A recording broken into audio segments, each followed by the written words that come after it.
बिस्मिल्लाहिर्रहमानिर्रहीम। अस्सलाम वालेकुम बच्चों, मैं हूं आपका टीचर अदनान नज़ीर। क्लास 9th की इंग्लिश की बुक से आज हम यूनिट नंबर 6 की एक्सरसाइज करेंगे, जिसका एक्सरसाइज का ग्रामर पार्ट जो है उसमें से एक टॉपिक को आज हम करेंगे। और आपका 6 जो यूनिट है उसका नाम है the guides vision and Pakistan. तो ग्रामर पार्ट में आज कुछ हमें पार्ट्स ऑफ स्पीच दिए गए हैं जिनको हमने सॉल्व करना है। मैं आपको ये समझाता हूँ बच्चे, और इस जो मैं आपको समझाऊंगा कोशिश करूंगा कि सादा से सादा तरीन अल्फाज में आपको इसका कॉन्सेप्ट देने की कोशिश करूँ। तो बजाय इसके कि आप इसको याद करें या रटा लगाएं, बेहतर है कि आप इसको समझ लें, तो आपको इसको याद नहीं करना पड़ेगा, ये खुद ब खुद आपको याद रहेगा। तो देखिए, सबसे पहला जो पार्ट ऑफ नाउन दिया गया है, नाउन पार्ट ऑफ स्पीच दिया गया है, वो है एडवर्ब। एडवर्ब जैसे कि हम उर्दू में मुताल्लिक अफ़आल कहते हैं।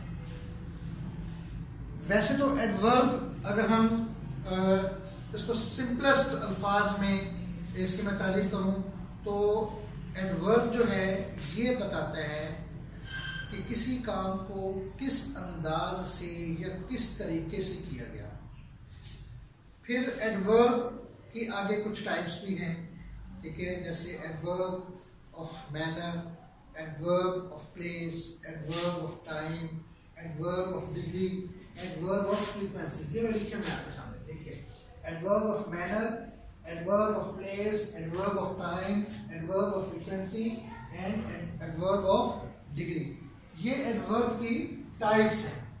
ये नीचे मैंने एक जुमला लिखा है ताकि आपको इसकी आसानी से समझ आ जाए। ये जो प्लेस, टाइम, फ्रीक्वेंसी, डिग्री वगैरह है, तो ये क्या है एक्चुअली। जुमला मैं बोल रहा हूँ, गौर से सुनिएगा। She was singing beautifully at the concert last Sunday. ये जिन अल्फाज को मैंने अंडरलाइन किया हुआ है ये एक्चुअली सभी एडवर्ब हैं, और एडवर्ब की डिफरेंट काइंड्स हैं। कौन कौन सी हैं मैं आपको बताता हूँ। सबसे पहले है adverb of manner. Beautifully, she was singing, वो गा रही थी। कैसे गा रही थी? ब्यूटिफुली, खूबसूरती से। एट द कॉन्सर्ट, कहाँ गा रही थी? एट द कॉन्सर्ट, तो ये एडवर्ब ऑफ प्लेस है। फिर है लास्ट संडे, पिछले एतवार। इसमें वक्त बताया गया कि ये जो गा रही थी वो किस वक्त हुआ, वो लास्ट संडे हुआ। इसको हम एडवर्ब ऑफ टाइम बोलते हैं, ठीक है बच्चे। तो ये एक जुमले के अंदर आपके सामने adverb of manner, adverb of place, adverb of time जो है ये आपके सामने, इसको हमने डिस्कस किया है।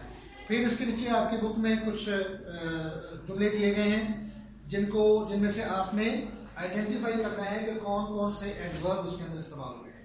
तो क्योंकि उनमें यही 3 एडवर्ब इस्तेमाल हुए हैं, इसलिए मैं इन्हीं 3 एडवर्ब्स की ही वजाहत आपके सामने कर चुका हूँ। तो इसको आप समझ लीजिएगा। दोबारा से सम अप करता हूँ कि एडवर्ब एक्चुअली क्या है। ये हमें बताता है कि कोई चीज कैसे की गई, कहाँ की गई, कब की गई, कितनी बार की गई, इंटेंसिटी उसकी क्या थी। जैसे डिग्री वाला है एडवर्ब ऑफ डिग्री, ठीक है, कि इंटेंसिटी उसकी कितनी थी। तो ये तो था एडवर्ब। इसके बाद है जेरेंड।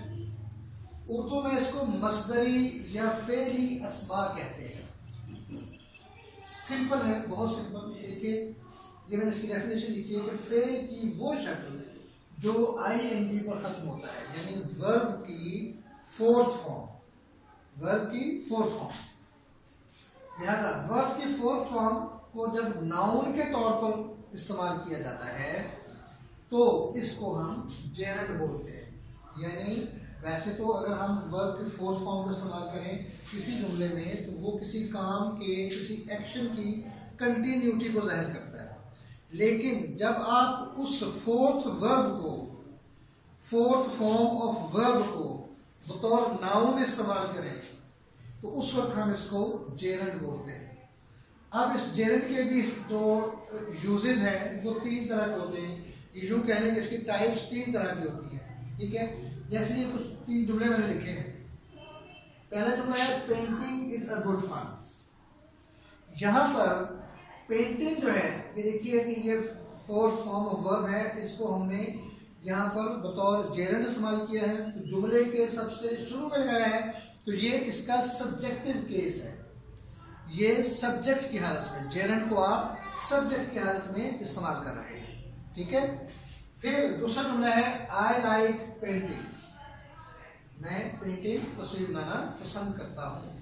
यहाँ पर जो जेरेंड है इसको हम बतौर ऑब्जेक्ट इस्तेमाल कर रहे हैं, ठीक है। तीसरा जुमला है my favourite hobby is painting, मेरा पसंदीदा मशगला तस्वीर बनाना है। यहाँ पर इसको हम जेरेंड को बतौर कॉम्प्लीमेंट इस्तेमाल कर रहे हैं, ठीक है। इन ना तो ये सब्जेक्ट है ना ही ये ऑब्जेक्ट है। जब ये दोनों नहीं है तो फिर क्या है, ये कॉम्प्लीमेंट केस है, ठीक है। तो ये था जेरेंड। इसके बाद है इंफिनिटिव। आमतौर पर बच्चों को पता ही नहीं होता कि इंफिनिटिव है क्या।